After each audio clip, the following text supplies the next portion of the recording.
Assalamualaikum warahmatullahi wabarakatuh. Perkenalkan, nama saya Muhammad Irfan Imran dengan NIM 221423059. Saya merupakan mahasiswa semester 6 dari kelas C, program studi PPKN, jurusan Ilmu Hukum Kemasyarakatan.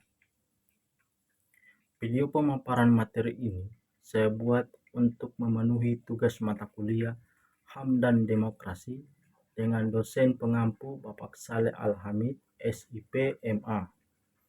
Pada kesempatan kali ini, kita akan membedah sebuah materi yang sangat esensial dalam kehidupan berbangsa kita berdasarkan buku negara, HAM, dan demokrasi.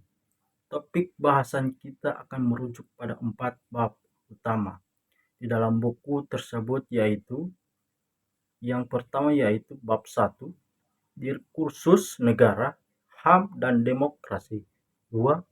Bab 2 yaitu hak asasi manusia. 3. Bab 3, refleksi HAM dalam demokrasi. 4.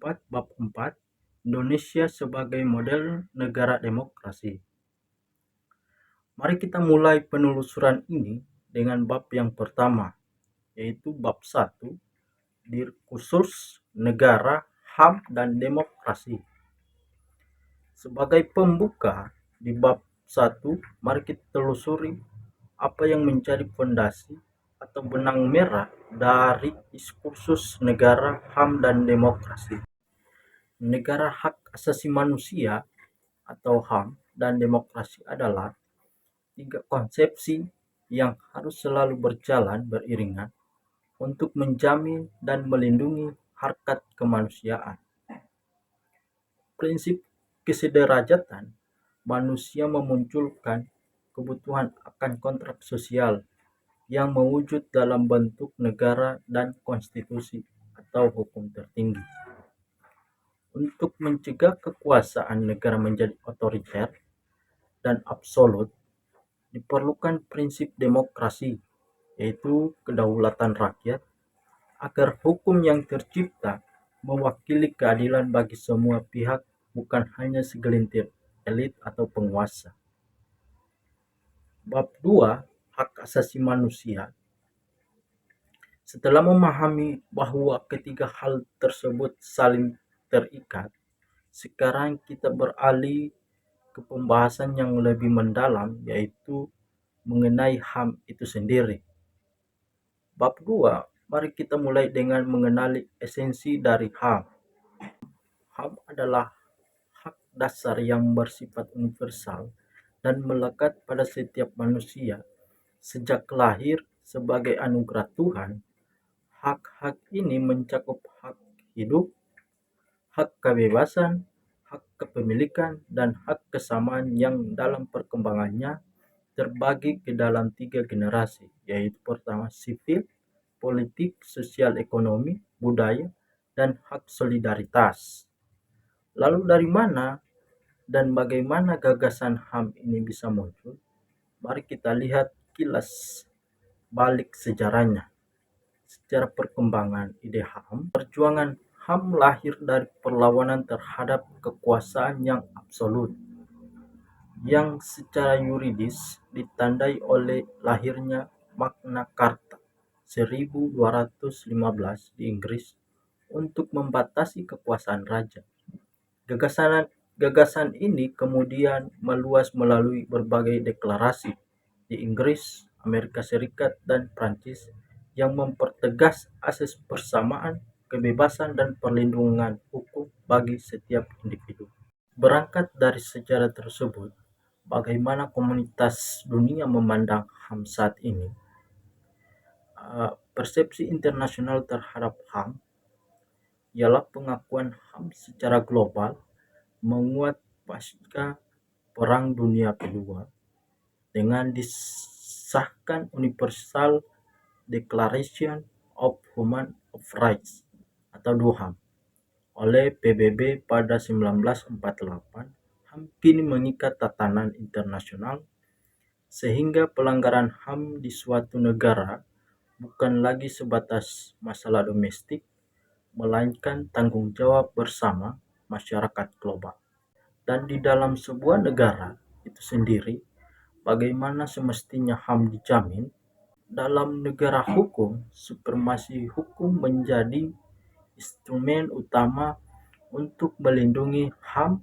Negara dan pemerintah memiliki kewajiban mutlak untuk menormakan HAM ke dalam konstitusi dan undang-undang demi memenuhi hak-hak masyarakat secara universal. Tiga, yaitu refleksi HAM dalam demokrasi. Sekarang kita memasuki apa yang menjadi refleksi HAM dalam demokrasi. Di bab ini kita akan melihat bagaimana sistem demokrasi mewadahi hak asasi manusia. Kita mulai dengan memahami apa itu demokrasi, mengenal demokrasi, pengertian macam-macam demokrasi, prinsip, ciri, sejarah. Demokrasi menempatkan rakyat sebagai pemegang kekuasaan tertinggi dalam suatu pemerintahan. Sistem ini diakui sebagai sistem paling ideal karena mengakomodasi hak politik warga negara dan mengutamakan kepentingan seluruh rakyat, baik mayoritas maupun minoritas. Pertanyaannya, mengapa kehidupan yang demokratis ini sangat krusial bagi kita? Urgensi kehidupan demokrasi. Kehidupan demokratis sangat penting untuk memberikan jaminan atas kebebasan dan kesetaraan individu agar tidak dibatasi secara sewenang-wenang oleh intervensi negara. Demokrasi membatasi kekuasaan pemerintah melalui konstitusi sehingga masyarakat dapat menentukan nasibnya sendiri secara bertanggung jawab. Dengan adanya pembatasan kekuasaan tersebut, demokrasi otomatis menjadi penguat penegakan HAM. Penguatan HAM berbasis demokrasi. Demokrasi memberikan jaminan kedaulatan rakyat yang memungkinkan masyarakat terlibat dalam proses pengambilan keputusan. Hal ini mencegah terciptanya hukum yang memihak elit politik, sehingga aturan yang berlaku benar-benar mencerminkan keadilan dan melindungi hak asasi manusia atau rakyat. Untuk menghadapi tantangan-tantangan berat tersebut, kita dituntut untuk membangun kebiasaan dan membangun kultur demokrasi di Indonesia. Transisi demokrasi Indonesia dari rezim otoriter Orde Baru diwarnai oleh euforia politik masif yang sempat memicu instabilitas. Untuk membentuk kultur demokrasi yang stabil, masyarakat sipil dituntut berperan aktif sebagai pengawas atau check and balance dalam membantu atau memantau kebijakan pemerintah secara bertanggung jawab. Masyarakat sipil tersebut ada satu elemen pengawas yang sangat penting, yaitu pergerakan mahasiswa. Aktivisme politik mahasiswa. Mahasiswa adalah aktor penting dalam pengawasan kekuasaan melalui gerakan ekstra atau parlementer yang bertumpu pada politik nilai dan moral atau value political movement, bukan sekedar politik kekuasaan. Mahasiswa harus mempertahankan idealisme dan nuraninya agar tidak mudah dikooptasi oleh elit yang berujung menjadi pelacur intelektual. Paling nyata dari aktivisme tersebut untuk menyuarakan aspirasi adalah melalui demonstrasi demokrasi dan HAM. Tidak seperti Orde Baru dan di mana kekuatan militer membungkam aspirasi demonstrasi di era demokrasi saat ini merupakan instrumen yang lumrah bagi rakyat untuk menyuarakan pendapatnya. Aksi demonstrasi harus dijaga kelangsungan secara damai dan terhindar dari represi atau kekerasan dari aparat penegakan. Demikianlah penelusuran kita mengenai antara hak negara, hak asasi manusia, dan demokrasi.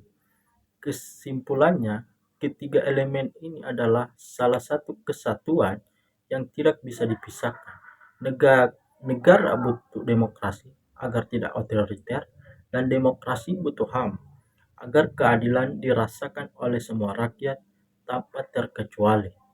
Pemaparan saya Muhammad Irfan Imran, pamit undur diri. Wassalamualaikum warahmatullahi wabarakatuh.